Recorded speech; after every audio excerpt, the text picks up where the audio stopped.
Hi, it's Yolandi from Good Night. Before you even consider sleep training or helping your child sleep better, it is important to firstly understand what normal sleep looks like. There is no such thing as perfect sleep. Inevitably, depending on your child's age, there's going to be various things that happen that will have an impact on their sleep. And it's not necessarily something that you're doing wrong. It's just age-appropriate wake-ups and things that will happen that is just part of growing up. Your child is constantly changing, and that change can have an impact on, and that change can have an impact on their sleep. When we talk about this normal sleep, there's a few pointers and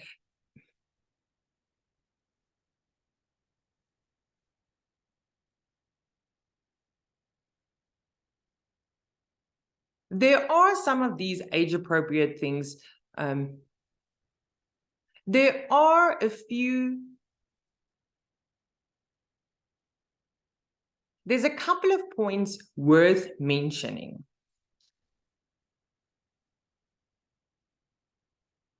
Okay. There is a couple of points worth mentioning to remind you that you're not doing anything wrong and that it's just part of growing up.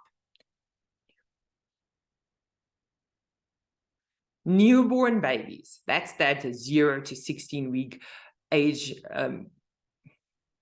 Newborn babies, that's that 0 to 12, 16 week time where babies' bellies are still very small, meaning that they will not be able to stretch long between feeds. They're on a liquid diet. So inevitably, they will get hungry quicker and they can only take such a big feed. You know, it's like a bottle. Their stomach is only that big. It can't be more full. So ensure, okay.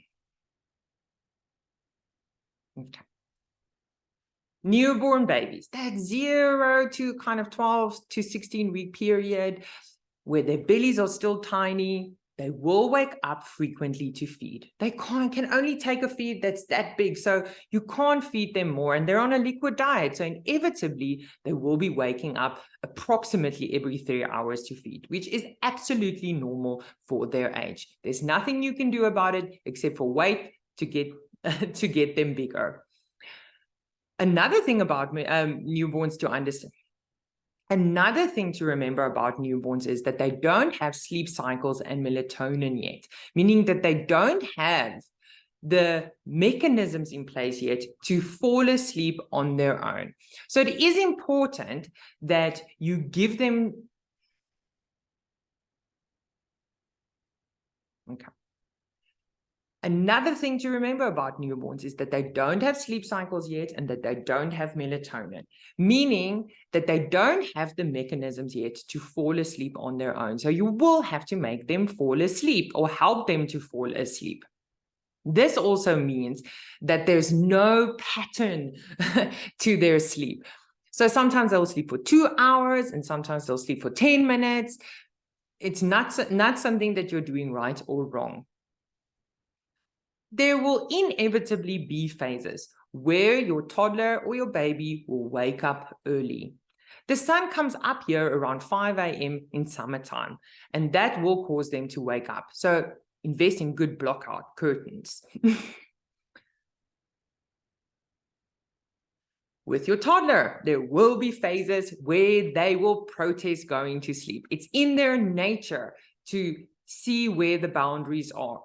Keep consistent and stick to what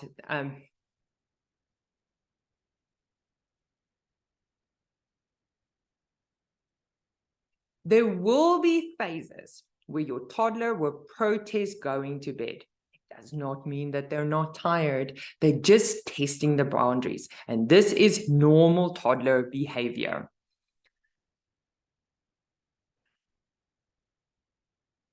You have to remind yourself that you have a baby and you have to remind yourself that you have a baby, not a robot. meaning that your days will not necessarily be as predictable as what you wanted. You need a little bit of flexibility. The smaller your baby is, the more inconsistent your days will be. A nap of 45 minutes is absolutely normal. That is one sleep cycle. So don't stress and worry about your baby having short naps. 45 minutes is not a short nap, it's an actual nap. Anything longer, you should consider a bonus. It is only around 10 months of age where your baby's days start becoming a little bit more predictable. They will be on 2 naps and a 3.5 hour awake time at this age. And you will have approximately 9:30 there will be a nap, and approximately 1:30 there will be a nap. So it will be slightly kind of predictable, your day.